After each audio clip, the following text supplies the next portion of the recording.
ভয় আর ষড়যন্ত্রের ছায়ায় আবারও উত্তপ্ত মধ্যপ্রাচ্য। ইরান যুক্তরাষ্ট্র যখন আলোচনার টেবিলে ওমানের মধ্যস্থতায় শান্তির বার্তা বয়ে আনছে, ঠিক এমন সময়ে অন্ধকারের দিকে ইঙ্গিত করছে এক নাম, বেনিয়ামিন নেতানিয়াহু। ইরানের শান্তিপূর্ণ পরমাণু শক্তির চুক্তিকে নস্যাৎ করতে আবারও উস্কানিমূলক ভাষা ছুড়ে দিলেন ইসরায়েলের প্রধানমন্ত্রী নেতানিয়াহু। মার্কিন সংবাদ মাধ্যম এক্সিওসের প্রতিবেদনে কিছুদিন আগেই ইরানে হামলাকে কেন্দ্র করে ইসরায়েলের গোপন ছক ফাঁস হয়, যেখানে মার্কিন প্রেসিডেন্ট ডোনাল্ড ট্রাম্পের আপত্তি সত্ত্বেও ইরানের পারমাণবিক স্থাপনায় হামলা চালাতে চেয়েছিল নেতানিয়াহু।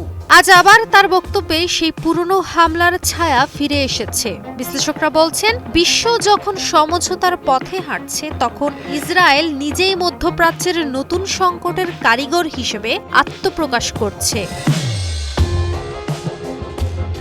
ওমানের মধ্যস্থতায় যুক্তরাষ্ট্র ও ইরান ইতোমধ্যেই ৩ দফা আলোচনায় বসেছে।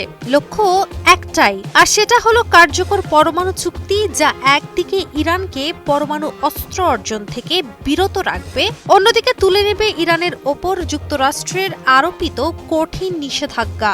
দীর্ঘ সময় পর ইরান যুক্তরাষ্ট্রের এই আলোচনার ফলে দুই দেশের সম্পর্কের বরফ কিছুটা গলতে শুরু করেছে। বিশ্ব শান্তির পক্ষে যেন এক নতুন সম্ভাবনার জানালা খুলছিল এই বৈঠক। কিন্তু ঠিক সেই সময় ইসরায়েলের প্রধানমন্ত্রী বেনিয়ামিন নেতানিয়াহু আবারও তার বক্তব্যের মাধ্যমে আগুনে ঘি ঢাললেন। তার দাবি, ইরানের সম্পূর্ণ পারমাণবিক অবকাঠামো যেন লিবিয়ার মতো একেবারে ভেঙে ফেলা হয়। বিশ্লেষকরা বলছেন, নেতানিয়াহুর এই চাওয়া মোটেও শান্তি প্রতিষ্ঠার জন্য নয়, বরং মধ্যপ্রাচ্যে ইসরায়েলের একচেটিয়া সামরিক আধিপত্য বজায় রাখার জন্য ইরানকে দুর্বল করার সুস্পষ্ট ষড়যন্ত্র।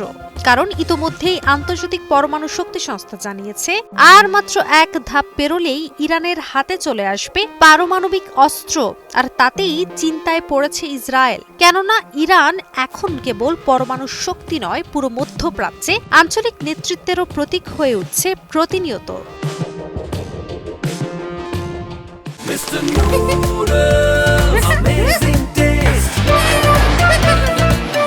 বিশ্ব যখন একটি ভারসাম্যপূর্ণ চুক্তির স্বপ্ন দেখছে, তখন ইসরায়েল ছড়িয়ে দিচ্ছে যুদ্ধের হুমকি।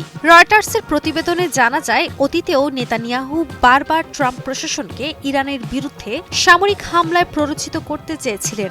এমনকি এখনও ইসরায়েল ইরানের পারমাণবিক স্থাপনায় গোপনে হামলার পরিকল্পনা করছে।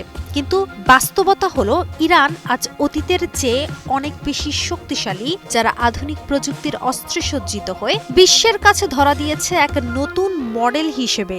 আন্তর্জাতিক বিশ্লেষকদের মতে, ইরানের ধৈর্য, কূটনৈতিক বিচক্ষণতা এবং জাতীয় সার্বভৌমত্ব রক্ষার দৃঢ় অবস্থান মধ্যপ্রাচ্যের ভবিষ্যতের জন্য এক অনুকরণীয় মডেল হয়ে উঠছে।